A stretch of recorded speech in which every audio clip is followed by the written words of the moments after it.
siapa yang punya, ayo komen di bawah. Beda pilihan itu biasa, semua yang terbaik buat Indonesia. Ingatlah Bhinneka Tunggal Ika, berbeda tapi satu jua. Itu ada lawannya, Imam Mahdi.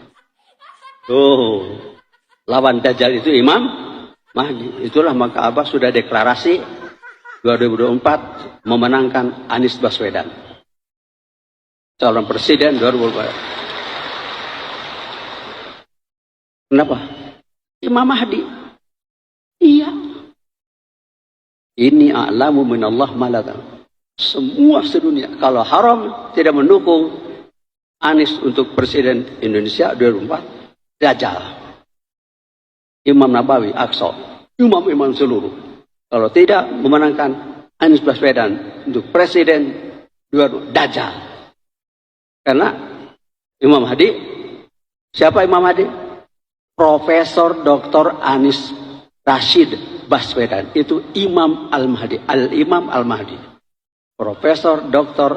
Haji Anies Rashid Baswedan, Al-Imam Al-Mahdi. Alhamdulillah.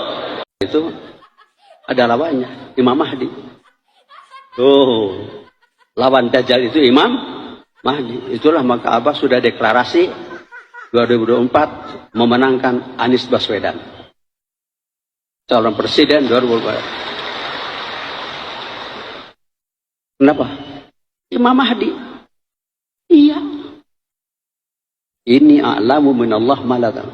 Semua sedunia kalau haram tidak mendukung Anies untuk presiden Indonesia 2024, Dajjal.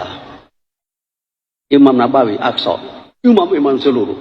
Kalau tidak memenangkan Anies Baswedan untuk presiden 2024, Dajjal. Karena Imam Mahdi, siapa Imam Mahdi? Profesor Dr. Anies Rashid Baswedan. Itu Imam Al-Mahdi, Al-Imam Al-Mahdi. Profesor Dr. Haji Anies Rashid Baswedan, Al-Imam Al-Mahdi. Alhamdulillah. Pengamat politik dari UIN Jakarta Adi Prayitno menilai Anies Baswedan adalah salah satu bakal calon presiden yang tak laku di kalangan sejumlah tokoh NU. Buktinya Anies selalu mendapatkan penolakan dari 3 tokoh NU ketika Anies Baswedan diobral Nasdem, adapun tokoh yang menolak yaitu Mahfud MD, Yeni Wahid, hingga Khofifah. Ketiga tokoh yang disebut menolak menjadi calon wakil presiden pendamping Anies Baswedan karena alasan yang beragam. Bahkan ada tokoh yang sudah dilobi berkali-kali oleh pihak Nasdem namun tetap saja tidak berhasil. Dari 3 tokoh itu, kata Adi Prayitno, ada yang menolak secara halus dan ada yang dengan cara kasar dan blak-blakan. Adi mengatakan Anies Baswedan dan Nasdem mengincar ketiga tokoh ini dengan perhitungan dapat mendulang dukungan dari kalangan NU khususnya yang tersebar di Jawa Timur. Namun keinginan itu rupanya kandas karena Anies tak laku-laku diobral Nasdem. Yeni Wahid menyebut jika Anies punya tujuan politik yang berbeda. Harus diakui value Anies soal kemenangannya di Pilkada 2017 sangat tidak sehat, karena membawa soal isu agama dan bapak politik identitas. Sampai sekarang susah untuk dibasuh dosa-dosa politiknya. Pengamat mengatakan, tak heran jika tidak ada tokoh politik yang mau disandingkan dengan Anies Baswedan.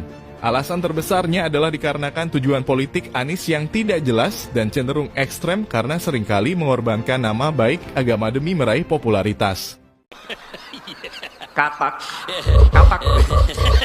bila kapak itu dimasukkan ke dalam sebuah, bukan tempurung, ke panci yang airnya dingin, taruh di panci airnya dingin, kemudian pancinya taruh di kompor, nyalakan kompornya pelan-pelan. Okay? Air di situ asalnya dingin, lama-lama menjadi panas, lama-lama mendidih, dan kapak itu akan mati dalam mendidihnya air. Okay? Itu jalannya pelan-pelan. Tapi kalau kapak dilemparkan ke panci yang airnya mendidih, dia langsung lompat. Dia langsung lompat. Tapi kalau dipanaskan pelan-pelan, dia mati mendidih. Mau perjalanan yang nyaman dan enak, pilih jalan yang datar dan menurun. tapi jalan itu tidak akan pernah mengantarkan kepada puncak manapun. Tapi kalau kita memilih jalan yang mendaki, walaupun suasana gelap, bagi semua yang pernah melakukan pendakian gunung di malam hari, pada saat mendaki jalannya naik, kita belum tentu tahu ujungnya di mana, tapi kita tahu bahwa hanya jalan mendaki yang mengantarkan ke puncak-puncak baru.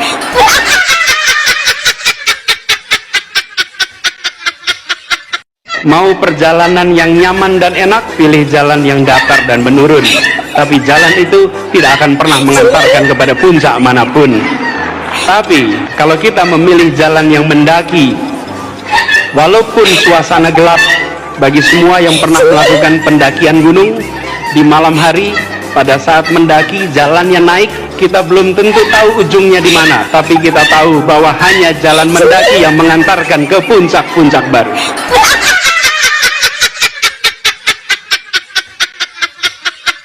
Air hujan yang turun di kawasan ini tidak dialirkan keluar, tapi dimasukkan ke dalam tanah. Di mana air-air hujan yang jatuh di kawasan kita jangan dikirim keluar halaman rumah, tapi siapkan lubang-lubang di dalam rumah, di perkantoran. Kalau ini kita lakukan, maka kita tidak menyumbang air keluar. Jadi kalau ada genangan air, kita harus menjawab pertanyaan sederhana. Apakah rumah kami, apakah kantor kami ikut menyumbang air keluar?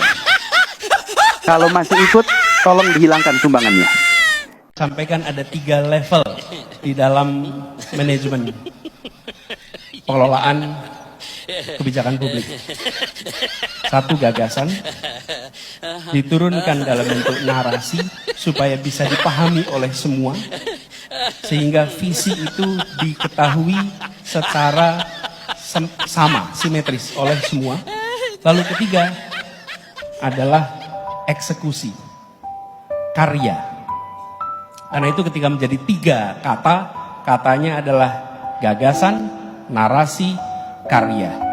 Tidak ada karya tanpa gagasan, tidak ada karya tanpa narasi. Sehingga apapun yang dilakukan bisa dicari asal muasalnya dan dicari penjelasannya. Nah, itu yang kami sampaikan di sini adalah beberapa hal terkait dengan gagasan. Beberapa hari terakhir kita menyaksikan angka kematian yang meningkat. Walau tingkat kematiannya menurun. Tingkat kematian itu artinya angka statistiknya. Prosentase yang meninggal, jumlah orang meninggal dibagi jumlah kasus, memang menurun tingkat kematian. Tapi nominalnya, jumlah orang yang meninggalnya mengalami peningkatan yang cukup tinggi. Nah, itu sebabnya dengan dilakukan masif testing, kita berharap bisa nantinya kita menyelamatkan lebih banyak nyawa di Jakarta, karena itulah tugas utama kita. Di pemerintah pusat sampai dengan hari ini belum ada badan yang mengurusi perkotaan. Pedesaan sudah, perkotaan tidak. Bahkan kementerian ngurusin perkotaan pun tidak ada. Tidak ada yang menyatakan standarnya nih. Di dalam perkotaan, pelayanan dasar air, pelayanan dasar kebutuhan rumah tangga seperti pasokan gas, kemudian untuk pembuangan sampah, lalu untuk pendidikan, lalu untuk kesehatan, tidak diperhatikan sebagai sebuah klaster khusus kawasan perkotaan. Sudah saatnya kami merasa perlu ada apapun namanya badan yang mengurusin perkotaan, sehingga kota-kota ini ada advokatnya di tingkat nasional.